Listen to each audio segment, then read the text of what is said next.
Hi, it's Julian, in-game name Papercut. I'm here doing another replay review, but this is my first follow-up replay review. I'm looking at Godspark here, who I replayed review. He's one of the first ones I ever replayed review. And based on that, he actually had a really nice winning streak, and he is now in Diamond. And he's been playing on the Diamond level, shout out to him. But he noticed recently that he's been struggling a lot with English mirrors and with Delhi. So we're going to look at the English mirror problem today, in which we're going to look at two different games where he lost the English mirror, and both times he tried something different. But I think this is a good example of what do I do when I'm playing against the same Civ. So before I jump in, let's talk a little theory here.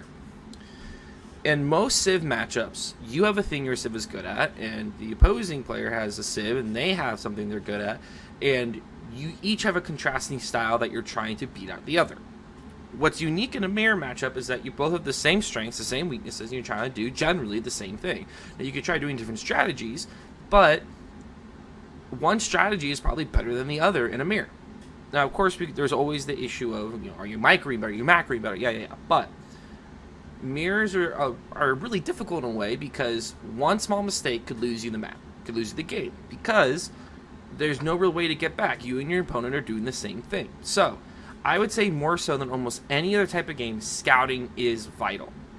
I think of the times that I won mirror matchups, it says I scouted and I knew what my opponent was doing, and I responded to that correctly. I think you're going to see from your opponent, both times, they're responding to your choices better than you're responding to their choices. Of course, there's a bunch of things you can do in-game to give yourself some edge back, but let's see the tape play out here. So first we have Hill and Dale. Your opening's great, so I'm going to focus more on your scouting here, because where your scout goes and what you see is going to be the most important part of this. So I guess the question is, are you coming up with a plan? If your plan is, I'm going to see what my opponent does, well, that could put you a little bit time delay.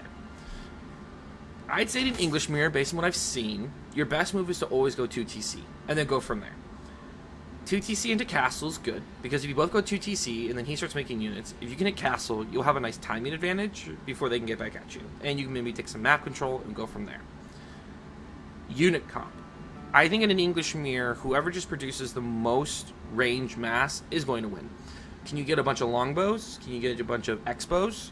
And then you'll probably be the one who wins. Of course, siege can change the diameter of that, but if you basically do a basic spear, maybe a few minute arm front line, heavy crossbow archer, and then some spring ults, you'll probably win in an even matchup.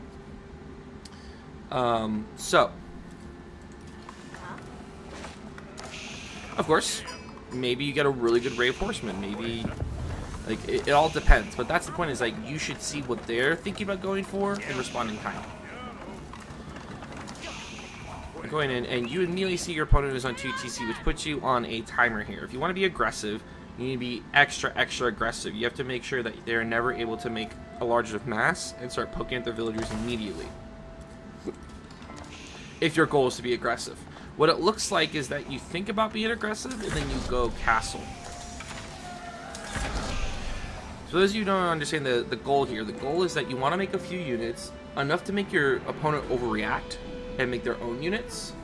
I think my dog's gonna start barking. Don't! Nika! Okay. She couldn't stand that happy family walking with their baby.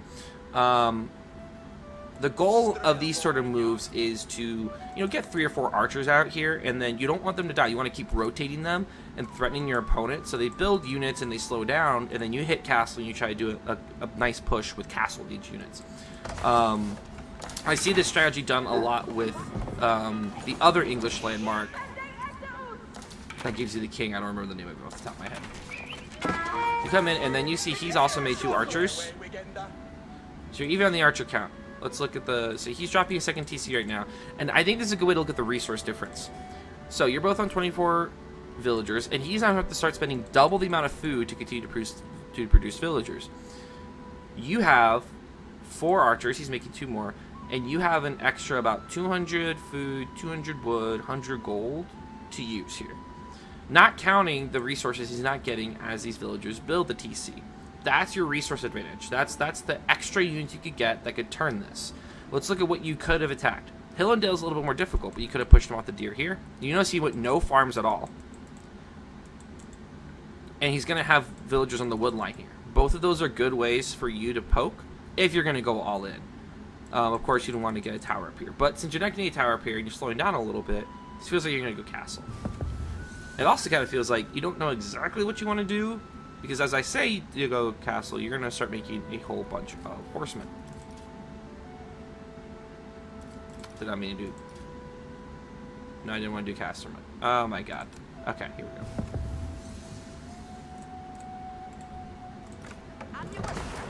You build no more. You build the barracks, and you don't build another count. You build no more archers. You start going heavy horsemen. Because that barracks is kind of a waste of resources. So here's the thing: are you building horsemen to fight? Are you building horsemen to defend? Here's the thing: if you want to do this all-out style into a 2TC, you have to go all out. Like constant pressure, constant going in. You have to kill some villagers. If you're building as a defensive, then you have enough to defend. Like rush castle at this point. Especially if you're gonna rush castle, you could just put down a white tower, and then you live. Okay, there's your. Look how far back this is. Look how far back this is. That's not really gonna help you when you're actually trying to push into his position.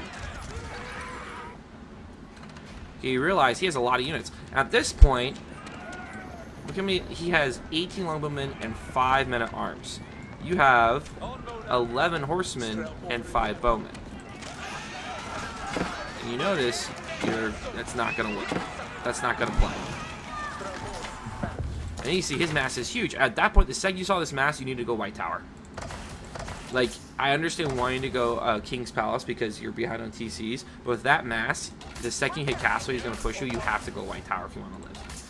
And then you can go stone and go try to get 2 more TCs while he's trying to go castle himself. But you can't stop this. His mass is too big. His eco's pumping. He reads the situation correctly. He's getting his own farms down. This is all well and good, but like he's English. He's not gonna leave his like safe area. He just sits on the eco. He's losing units, but at this point he knows he just needs to keep just queuing units into your base, and you'll die.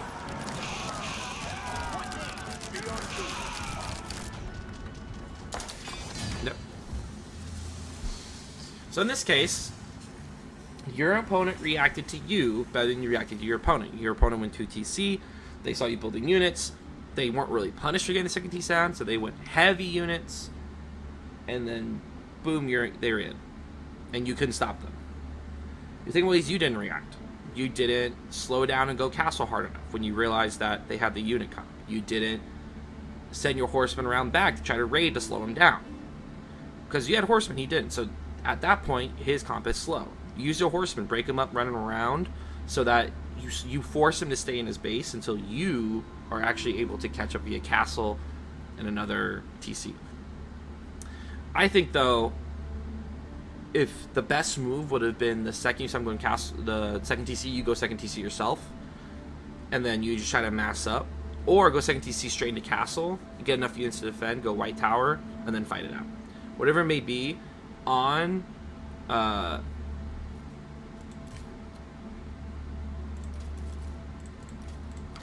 mirror matchups, you gotta scout and respond to what your opponent is doing to give yourself that slight edge. Sorry about that long pause, my brain just stopped working for a second. Let's look at his other one real fast. So this one you actually do the opposite. You actually are the one you go 2 TC, and he's the one that goes 1 TC and pushes you, and then he rushes castle. In this one, honestly, you had in the bag the whole time. But what happened is you never quite got the comp. You never quite got the comp that would allow you to push him and win. You're gonna push these in, try to push these in next to each other. So, or like really close in.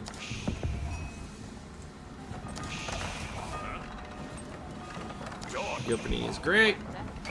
You decide to go straight 2 TC off the rip. So you gotta do it in hideout. Your opponent's gonna try to push you. It's not gonna work. And he's actually in the position you were in. Only instead of building too many units, he just went castle.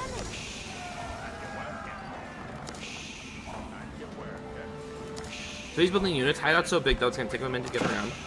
You respond to this really well, by the way. You build a few of your own longbowmen, and you get out there, and you push them back. Good villager saves. Boom, 2 villagers. Awesome. You start throwing down stables, because I'm guessing... You start throwing down stables to respond to his longbowmen. At this point, you really need to scout to see what he's doing. Your scout comes back over. Is he going to TC? Is he going castle? Is he building more units? What's he doing? You gotta check the skull. The skull's gonna be the key here. You never actually get it, because I think if you actually check it, you'll see he has 1, 2, 3. He has 6 on gold, and that should tell you, oh, he's probably about to go castle. He also doesn't have very many units. He also gone over to check stone, but he did what you were trying to do last game in a much more effective manner. He did enough to slow you down, to start making units, and now he's gonna rush castle.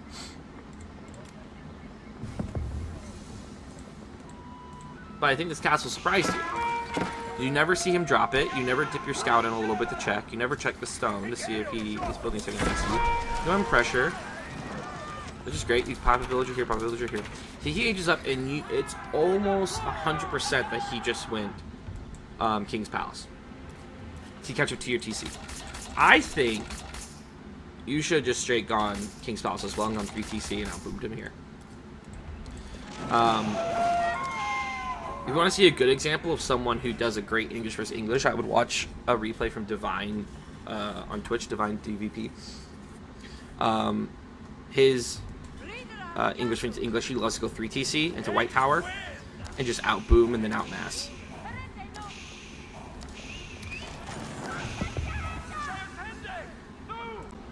Hey, it's me a day later.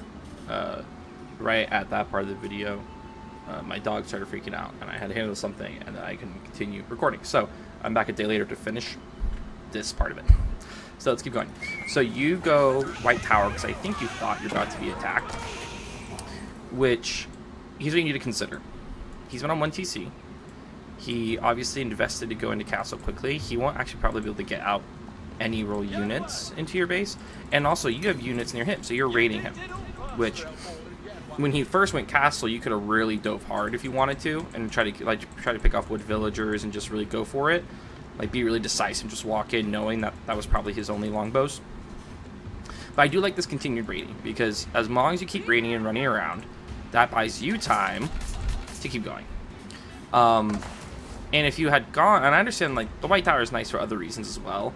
You can create siege out of it immediately, and it is a nice little defensive back pocket. But at the same time, you always go Berkshire later, and also going to 3rd TC means his 2nd TC, you're still beating him eco-wise. So it's like those advantages, especially when you're going against the same civ. What advantages can you create yourself? So you saw he immediately went knights. You put down a barrack. You put down 2 barracks. So your options are you could have either matched his knights and trusted that you could have outproduced him, or go spearman. How big hideout is? I actually would have just gone mass knights and crossbows. You could just put a lot of villagers on gold, knowing that especially when you hit Imperial, you'll get those upgraded farms produce gold. He's also sitting on archers right now, so you going spearmen, those will just get picked off. So I think actually just massing knights in response and just beating him knightwise, because then if you make him switch into spearmen, you can just make longbows and beat him. And also your knights can outrun his spearmen. So right now you have kind of the mobility map advantage. You have more units, you have these mobile horsemen, just mass knights is, I think, the better response to that. Spearmen are slow, they take time, and if you want to do men-at-arms, the men-at-arms switch is better in Imperial than it is in Castle. You also stop making villagers for a bit. Always got to maintain village production. Whatever cycle you're playing in when you're playing this game, so like that, by cycle I mean the 10 to 20 second thought process of, like for me, it's now basically muscle memory that I'm always clicking over to check my TCs to make sure I'm making villagers. Like, what are you doing to every 10 to 15 seconds be like, am I making villagers? Am I making villagers? So you do build some knights. You mow down his archers, and now you're chilling here. Now you have a great horseman knight mass. You have these spearmen here, I think, to defend against his own raids. But really, if you've built this white tower, you need to force him to go to the white tower. So you should just broken off a villager and built a wall over here, or stuck him out and built the wall right here. At some point when you're engaging with him, what I like to do on Hideout is whenever I'm engaging on one side, I immediately sneak a villager out to build a wall on the opposite side. Let me tell you, those walls aren't perfect, because if he comes at a wall with 10 knights, he's going to burn through and run in, but it gives you time to set up a response. But if you don't feel confident building that wall, build a vertical wall here to force him into the white tower or up. Which is why I'm not a huge fan of this white tower. Like, unless you put directly in your base, the opening's so wide that's easy for him to just come the opposite direction and still get in. So running around with your spearmen, with your horsemen and knights, just slowing them down. Also, all these horsemen are about to die, but good knight raid. Keep running. I love the turnaround to kill one of the knights. It's a great thing to do when you're being chased and you realize you have the numbers advantage. Just turn and punish. Split them. Nice. Oh, he walled them. Alright, in that case, just keep running. But this is going to be valuable information. He's now still on archers and starting to go crossbow. A mass of knights will beat this. But Magnell, which is... Magnells take time to move. It's good to have... If you want to build a Magnell mass in your base while you're waiting to do your death push, that's fine. But you should just keep pumping knights and keep sending them. And in fact, having the knights... Like, you should probably just drop like 3 more stables. Have 5 stables, be pumping knights constantly. And then maybe have Magnells in the back, so when he makes his own mass, you can just walk up and kill him with Magnells. So then I think you do an oopsie imp. I don't think you meant to get the imp at this point. At least I think. Night raid. It's an oopsie imp. You didn't spend your resources. If you had... Look how much gold and wood you have. I mean, gold and food you have. If you had just dropped multiple stables, you could have just been pumping knights. Because you have 20 more villagers in him. So when you know you're eco up, which you are, you're up on eco because he is at 2 TC but later than you, you can win by just outproducing him. Like, you can just win by just pumping more units, and even if you're taking bad fights, just outmassing him. But you have to have the production to do that. So the thought process is like, who got TC first? I did. Unless I see him get a 3rd TC, I'm up economically. I need to use that advantage. How can I use my economic advantage? I can make more units. How do I make more units? I need more production. I mean, I've said this in my videos before. I am the king of ending a game and going, why didn't I have 10 more production buildings? Looks like you're doing a man-at-arms switch. Also, at this point, you might as well just go age up. And I would have aged up with the Wind Guard. Because we're talking about advantages, right? Berkshire is great for establishing position, but it doesn't auto-win you a game. It can protect one of your sides. You can place it in your base, cover your base, but it's not indestructible.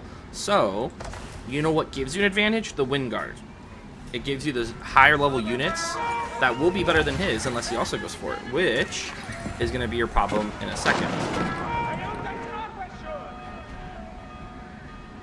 He's also walled up completely. You haven't walled up yet. You actually keep winning damage exchanges, but you can't... You don't have the mass to actually walk in and beat him, and now he's actually outmassing you, because he decided to go mass knights and crossbows. Which, again, with speed being the key here, I think you going also mass knights and crossbows helps too.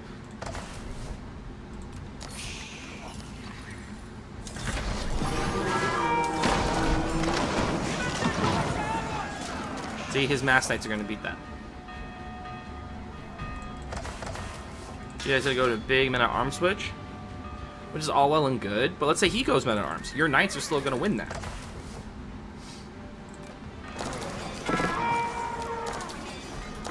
You still have better eco than him. You just need to outproduce better units than him. This was also the time when, if you got your walls up earlier, this is when you stonewall one side, set up trade, and just start pre-trading, knowing this game's probably going to imp and it has an imp, and gold's going to run out pretty soon. This is when you want to start setting up trade and just start trading early. But getting stonewalls up at one side really helps make sure that one of your sides is not going to get raided. Now this is where he makes the decision I think wins in the game, because you have better eco than him. You actually have better trade value. Like, you're winning, he goes Wind Guard. And these Wind Guard units are going to be better than yours, and the tide's going to start to shift.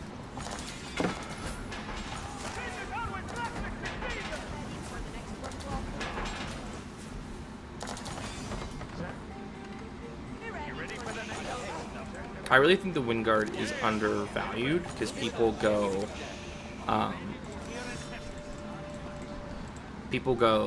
Berkshire so much. But these Wind Guard footmen, these Wind Guard rangers are so very good. So you come up with this push, you don't realize how many units he's massed. You really need to be bringing your archers up to, I mean, archers, you need to have like 5 villagers come up and just be placing towers as you go to keep that advantage. But his knight is going to beat your men at arms every time. And just doing mass men at arms works against a lot of civs, but against another English player, it's not going to cut. He's been building that crossbow now. He's 44 crossbows. Quinn? Nope. And I reached the classic problem of I lost my entire mass because I took a bad fight. Now what do you switch to? Well, with all of these, with this huge range mass, you now need, like, what, 4 mangoes? Maybe you can build up a really nice hand cannoneer mass, but I mean, like, that's gonna win every time. At this point, he just runs it down on you.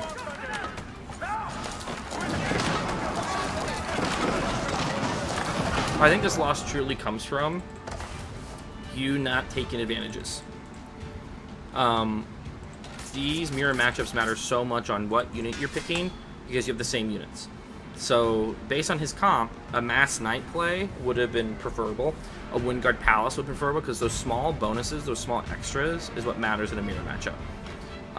And then earlier protecting your flanks and pressing your advantage. One thing that a lot of, us level players, diamond and below, we don't press advantages very well. So you came up here during his age up, decisiveness, walk in and start killing villagers, because keep in mind, you have more villagers, so every villager you kill is more important to you, because then you're doubling your lead and you can remake those units faster than he can.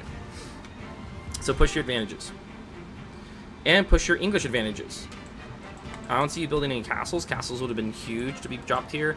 Building towers as you walk up to keep your attack advantage, things like that. Anyway, you're playing really well, man. Like, I see you've been winning a lot of games. You're improving really quickly.